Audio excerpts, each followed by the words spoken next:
Olá pessoal, bom dia. Aqui é o professor Frank, seu professor de Geografia. Nós vamos trabalhar com uma atividade no Google Forms.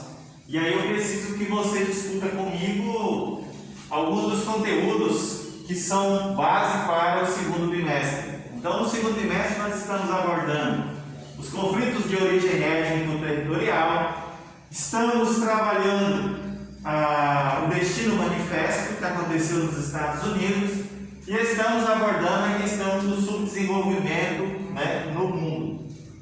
Bem, então vamos abordar de origem os conflitos de origem étnico-territorial.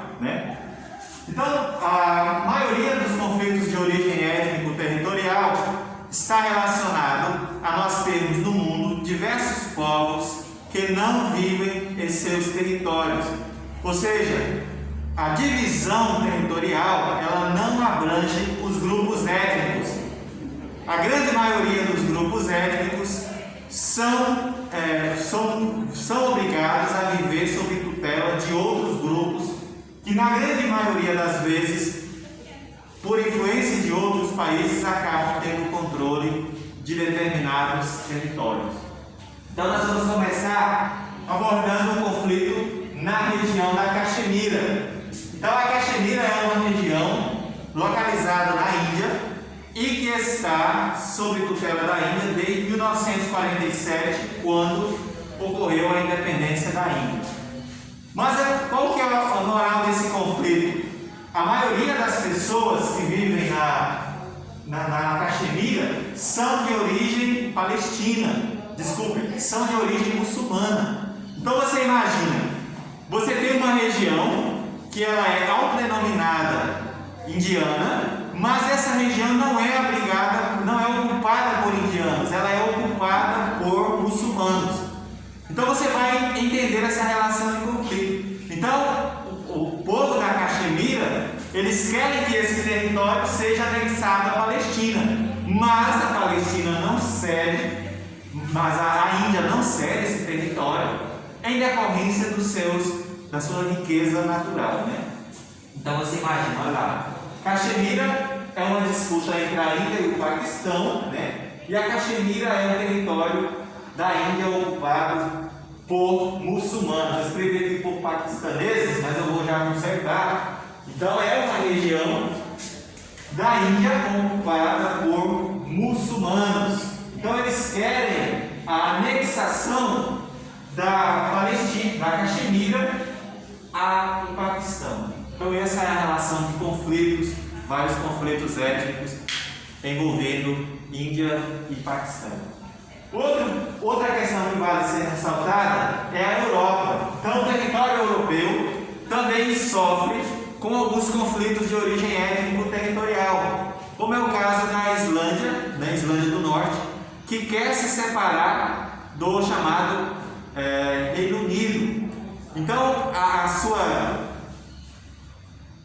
o território da Islândia do Norte é dividido, A grande maioria é protestante e a minoria é católica. Então essa minoria católica criou um exército chamado ETA, e esse exército católico é um grupo de civis que tenta, através de manifestações, promover a separação da Islândia do Norte em relação ao Reino Unido. Mas a maioria protestante é a favor de que a Islândia permaneça sob tutela do Reino Unido. Mas aqui agora nós vamos destacar sobre a Europa, que a Europa tem um elevado padrão de vida e que esse elevado padrão de vida fez com que as taxas de natalidade na Europa caíssem nos últimos anos. Então, se você parar para imaginar, desde o século XVIII, a Europa é um continente industrializado. E esse processo de industrialização e elevada urbanização fez com que as taxas de natalidade reduzissem nos últimos anos. Outro fator que vale ser ressaltado é que, se a população não está aumentando, o crescimento vegetativo é baixo, o número de filhos das mulheres europeias é muito baixo, inclusive algumas mulheres não querem nem ter filhos. É uma realidade vivida na Europa. Então, na Europa, as mulheres primeiro estudam, primeiro conquistam uma independência financeira, para depois pensar em questões familiares. Então isso faz com que a maioria dos países tenha crescimento populacional nulo, né? Então existe a necessidade de importar mão de obra. De onde que vem essa mão de obra? Na maioria das vezes são do oeste da Ásia, os países do Oriente Médio, que tem pouca oferta de mão de obra, que tem pouca oferta de emprego, e os países do norte da África, aqueles países que foram colônias de alguns países europeus. Então você vai ter, né, França, Itália, são países que vão receber grande número de imigrantes. Mas aí existe um processo chamado xenofobia. O que é a xenofobia? Eles precisam de mão de obra, precisam de imigrantes para realizar as suas atividades, mas ao mesmo tempo existem grupos nacionalistas que temem que esses povos tomem seus empregos. Então esse processo é chamado de xenofobia. A xenofobia é a aversão ao povo estrangeiro, é o ódio racial. Então grupos estrangeiros sofrem com o ódio propagado entre os povos nacionalistas que não querem aqueles estrangeiros em seus territórios. Esse ódio, essa aversão é chamada de xenofobia, né? Outro povo que vale ser destacado, pessoal, é o povo curdo. O povo curdo é a maior nação sem território, sem pátria existente no mundo. Então os curdos, eles vivem naquela região, Irã, Iraque, Turquia, e os povos curdos querem a criação do Kurdistão. Só que esse Kurdistão, segundo a ONU, nunca vai sair do papel. Por quê? Porque é uma região rica em petróleo e esses países não vão liberar esses territórios para a criação desse outro país. Então, inúmeros povos curdos sofrem efeitos de retaliação sobre o seu povo, principalmente durante o governo de Saddam Hussein, que era presidente do Iraque e mandava exterminar povos curdos. Então os povos curdos sofreram um duro massacre durante o governo de Saddam Hussein. Então o povo curdo é a maior nação sem pátria do mundo, né? Outra questão que vale ser ressaltada foi a partilha da Palestina no ano de 1947, quando, com o fim da Segunda Guerra Mundial, veio à tona o chamado Holocausto. O que era o Holocausto, professor? Então, o Holocausto foi o extermínio de povos judeus praticados pela Alemanha nazista. Então, a Alemanha acreditava que ela tinha perdido a Primeira Guerra Mundial em decorrência de raças impuras que existiam dentro do seu território. Foi a partir de então que eles passaram a matar e perseguir os povos judeus. Quando acabou a Segunda Guerra Mundial, descobriu-se que mais de 6 milhões de judeus tinham sido mortos durante esse período entre a Primeira e a Segunda Guerra Mundial.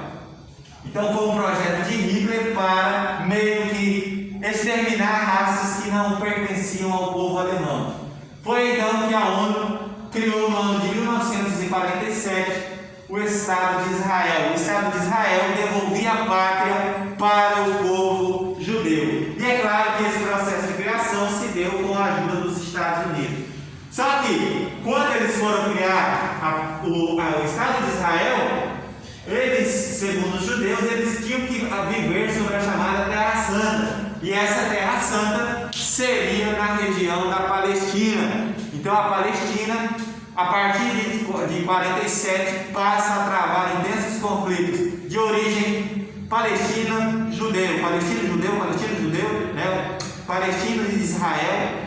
E aí, o Estado de Israel, que é financiado pelos Estados Unidos, vão ter maior controle. Os palestinos que não têm emprego, que são povos pobres, vão acabar sofrendo estes efeitos de retaliação. Outro processo que vale ser destinado na nossa explicação é o Destino Manifesto. Então, o Destino Manifesto é a marcha oeste dos Estados Unidos. Foi um processo de expansão para o oeste que os Estados Unidos vivenciaram através de uma ideologia que pregava os norte-americanos serem uma nação sagrada. Então, para aquele processo ideológico que os norte-americanos criaram, eles eram uma nação sagrada, escolhida por Deus para povoar a América. fez com que os norte-americanos traçassem um processo ideológico, né, onde passaram a comprar alguns estados do México, outros ocorreu conflito, principalmente com os povos nativos. Então esse processo de expansão para o oeste se deu através do extermínio de alguns povos nativos norte-americanos, indígenas. Mas existe uma relação de que as lideranças indígenas do norte dos Estados Unidos contribuíram com esse processo de marcha para o oeste dos Estados Unidos. Se nós formos analisar recentemente, a ideologia que os Estados Unidos pregam é a combater o terrorismo no mundo, né? Outra relação que vai ser ressaltada, outra temática que vai cair na explicação de vocês, é o chamado subdesenvolvimento, né? Então, o que é o mundo subdesenvolvido? O mundo subdesenvolvido é o mundo onde nós temos as chamadas desigualdades sociais. Hoje, se nós pegarmos o mundo é subdividido entre países desenvolvidos e países subdesenvolvidos. Os países desenvolvidos são aqueles países que têm elevado padrão de vida, são os europeus, os Estados Unidos, têm elevado padrão de vida e elevada industrialização, enquanto que os países subdesenvolvidos são aqueles que apresentam grandes desigualdades sociais. Sua industrialização aconteceu de forma tardia, a partir da segunda metade do século XX, e isso promoveu grandes desigualdades sociais, né? Ocorreu uma rápida urbanização, as cidades cresceram, apareceram problemas urbanos, porque esse rápido crescimento urbano foi marcado por um êxodo rural.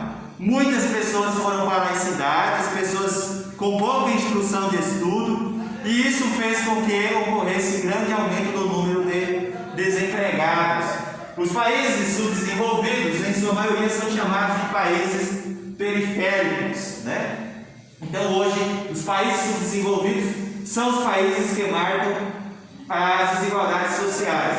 Para finalizar, a gente tem o índice que prova se esse país é desenvolvido ou subdesenvolvido, é o chamado IDH. Então, é o índice de desenvolvimento humano, que vai ser marcado com base na saúde, na educação e na renda. Ou seja, você vai analisar o subdesenvolvimento, você vai analisar o IDH com base na qualidade da saúde que esse país tem, os anos que se espera que essa pessoa estude nesse país e a renda per capita que cada família vai sobreviver. Por último, na sua explicação, você tem a questão da regionalização brasileira. Então você tem 5 regiões demográficas, é a primeira forma de regionalizar. Depois você tem o quadro de regionalização, né, socioeconômico. Então, nesse quadro socioeconômico, você analisa as 3 características principais econômicas do Brasil. Então, é a Amazônia, Nordeste e Centro-Sul. Então, são essas as explicações que eu tinha para vocês. Um forte abraço, espero que vocês façam uma boa atividade. Valeu?